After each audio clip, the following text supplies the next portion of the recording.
Libya, North Africa, Egypt, Morocco, Mauritania, all this stuff. Indeed, he was promoting the Antichrist in submission. Egypt, how many millions? Libya, Algeria, Tunisia, Morocco, Mauritania, Sudan. All these hundreds of millions of Muslim born. So they tell me the Antichrist is a homosexual Westerner who comes from either France or Germany. Pastor Hagen says that. I don't agree at all. He comes from, he's either Frenchman or German. Do you know why they say French or German?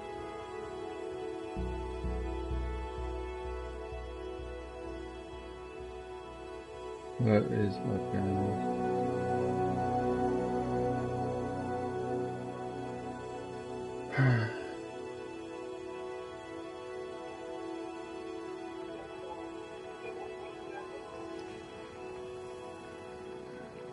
Alright guys, how we doing?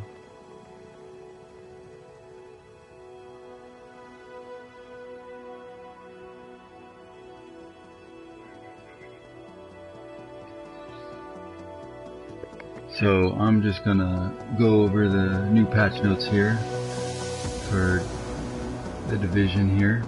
We got the new raid or incursions, excuse me, and gear sets.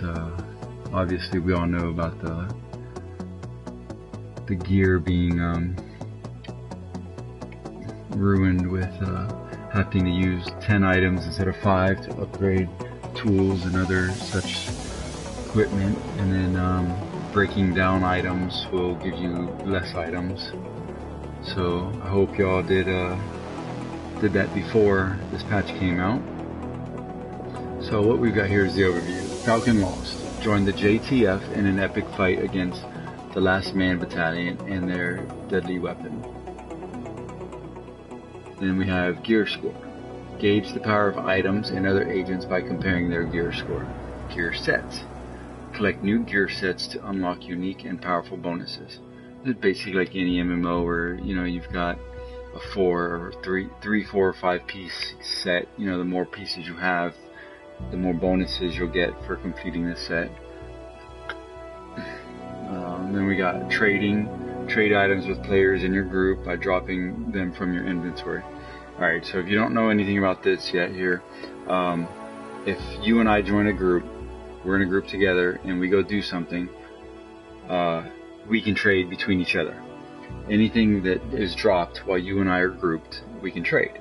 Now, if we're halfway through, any mission, and I pick something up earlier and one of our friends join, I cannot drop that item for him. It's stuck to me.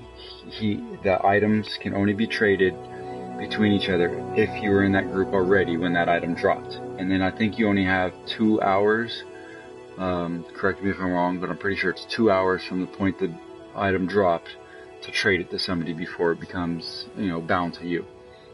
Then we have assignments. Division Command has started issuing lucrative global and personal assignments for agents.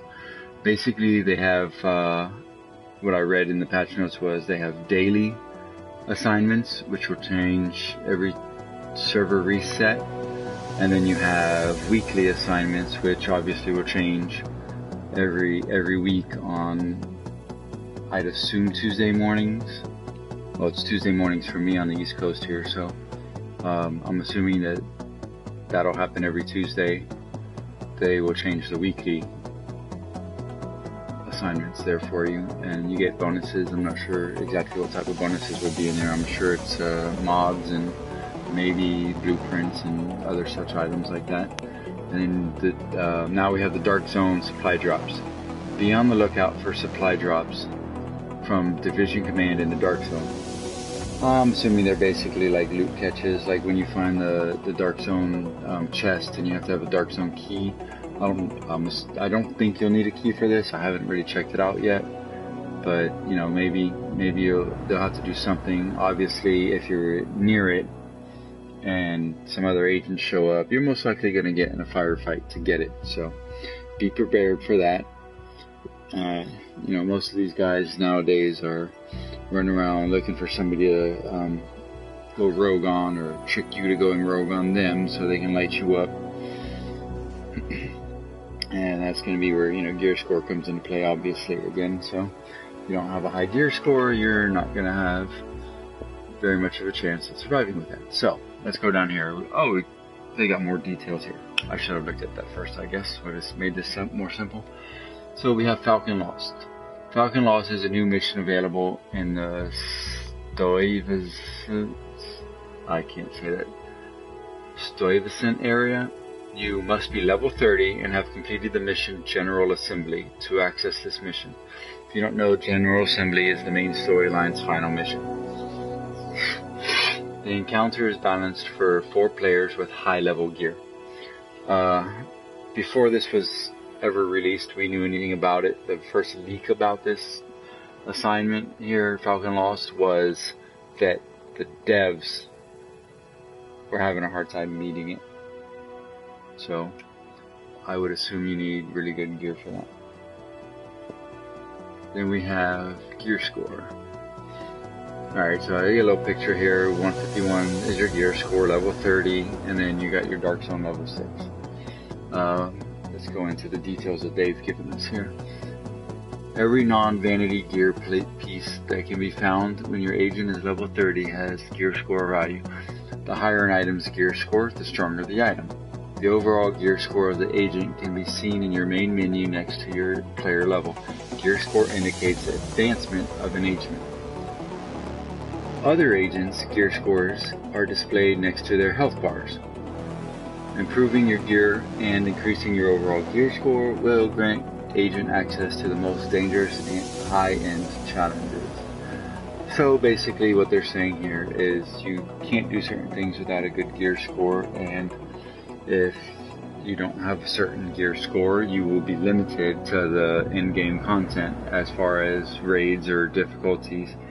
You know, I'm assuming, you know, I'm going to use a Destiny reference here. You know, you go and do the Nightfall. If you don't have a certain light level, you can't do it. And, you know, same thing here. A certain gear score, you can't do certain things. And, you know, I'm sure there's different levels of difficulty, just like the you know, missions. They have the daily on normal, hard, and challenging mode, so I'm sure all those normal things will apply. Alright, then we have gear sets. I forget the name of this stuff, but there's like Titan or something. Oh, it's Tactician's Authority, Striker's Battle Gear, Sentry's Call, and Path of the Nomad. So let's discuss those real quick. Gear set equipment can be found by completing the most challenging activities in Manhattan. Collecting and wearing gear sets grants powerful stat bonuses and talents. Gear sets of varying gear scores can be found for many playstyles. Find the set that best suits yours. Tactician's Authority enhances electronics and support capabilities. Striker's Battle Gear provides bonuses for assault capabilities. Sentry's Call enhances marksman capabilities, and Path to the Nomad provides bonuses for lone wanderers.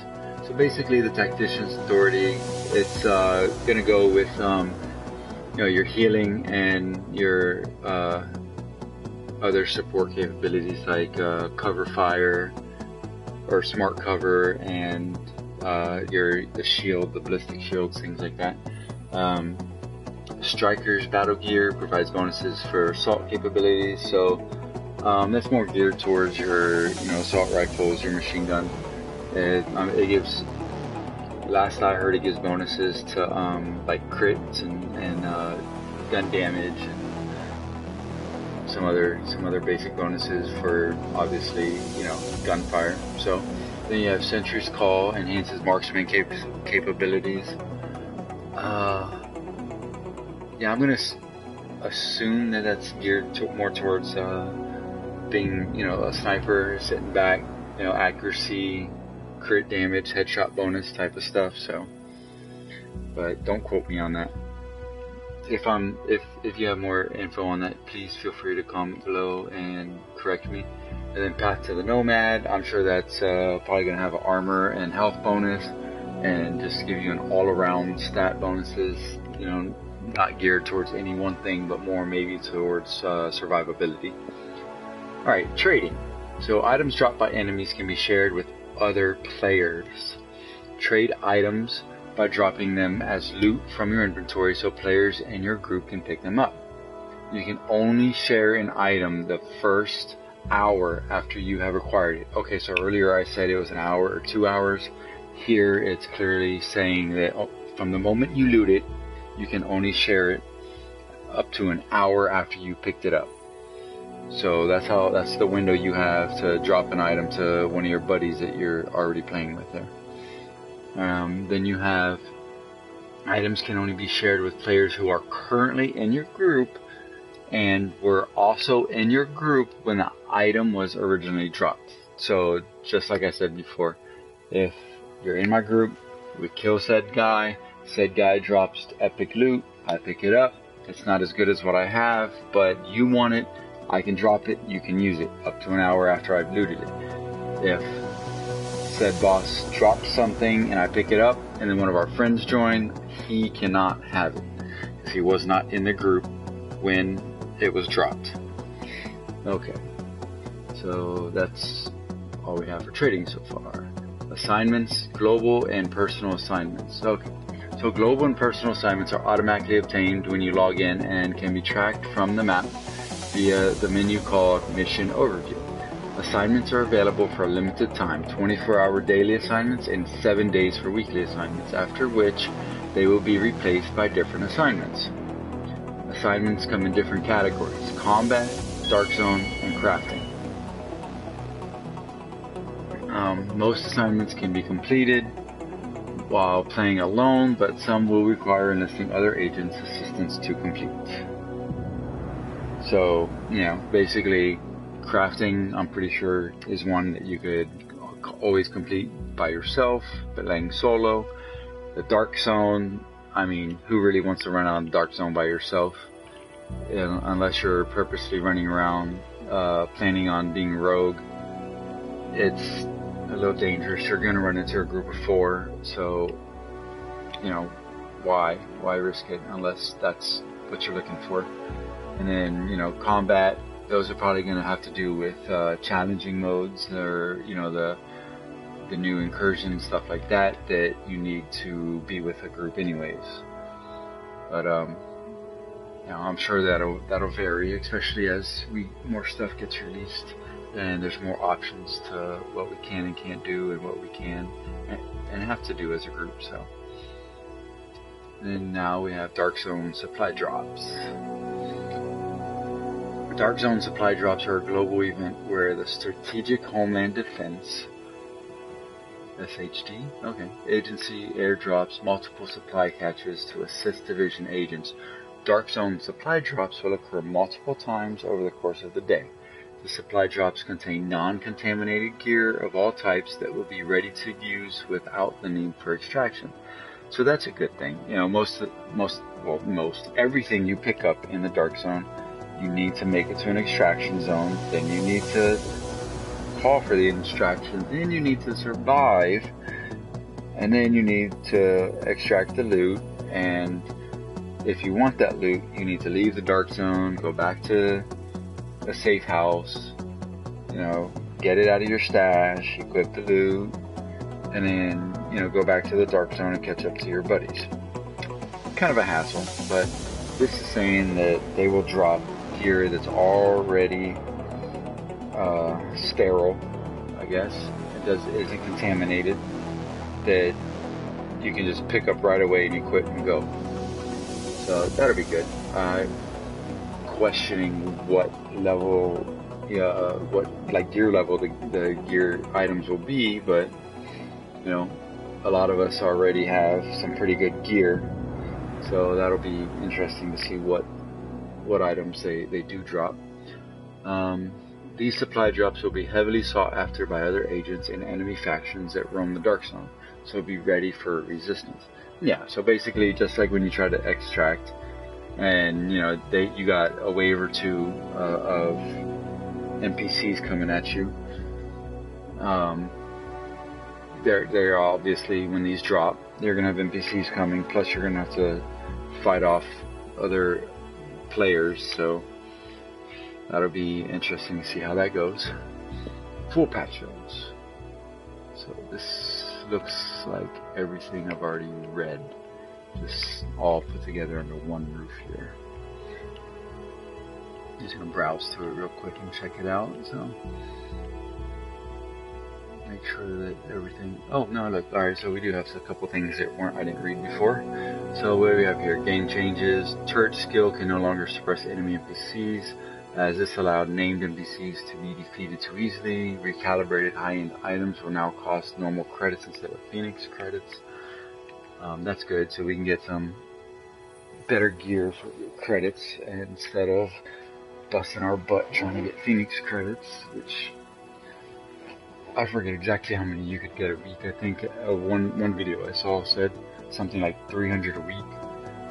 Because there's, or actually it might have been more than that, because they're shared between characters. You know, they're just account bound. So if you got 4 characters level 30, and you can go do any of the challenges and get Phoenix credits, they're shared unless they change that. But I didn't see anything about them changing that, so let's see. Then we have crafting. Okay, see, this is what sucks. Increased crafting conversion costs for components at the crafting station. So you need 10 greens equals 1 blue, 15 blues equals 1 orange, 10 high-end materials to craft equals 1 level 31 high-end item. Before, I thought it was all just 5 greens, 5 blues, whatever, you know, to go to the next thing. I didn't realize that 15 blues equaled 1 orange. I thought it was still 5 blues equaled 1 orange. Maybe it might have been 10. I don't remember.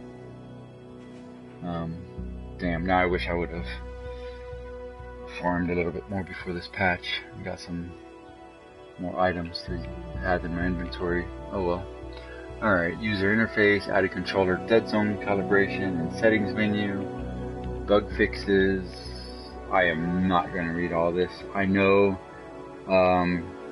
there was random items that, like trash items, you know, like a barricade, like the little stick barricades, you know, the cars run over in real life, things like that, where you'd get stuck on those. There was a lot of clipping issues. There was cover fire issues where you'd be in cover, and there were times where you should be able to be shooting around the corner, but you're hitting the corner, and then there was a lot of other corners that you were shooting straight through. And supposedly all of those are fixed now, so only time will tell with that. I'm sure that they didn't fix them all, but they're always going to find something that's glitched. But that was a lot of the stuff they did. It was a lot of collision stuff. NPCs being able to shoot through walls. Missions that sometimes just wouldn't load properly, so you couldn't complete them. Specifically, the one that they mentioned here is Queen's Tunnel Camp. I've had problems with that myself. The final part wouldn't load, where the guys wouldn't leave spawn points to come at you, so you couldn't kill them. Let's see, some weapons, the scopes would detach automatically when purchased and equipped and things like that. Certain circumstances, deployable items wouldn't deploy. Certain indicators were messed up. They changed some icons on the map and mini-map and stuff for downed teammates. They just overall fixed some UI issues, made it more fluent and less glitchy. I want to go with. So here they're talking about the NPCs being glitched and not being in the right places for missions.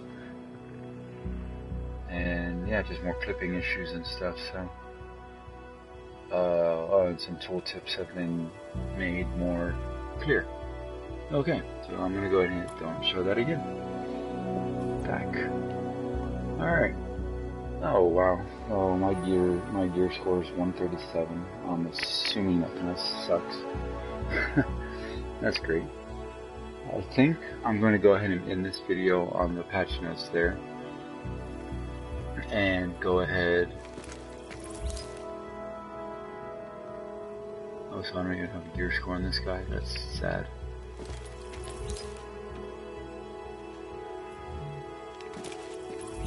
Yeah, alright guys, so that was it on the patch notes. I'm gonna go ahead and end this and then start a new one with some gameplay. So I will see you later. Good night and good luck.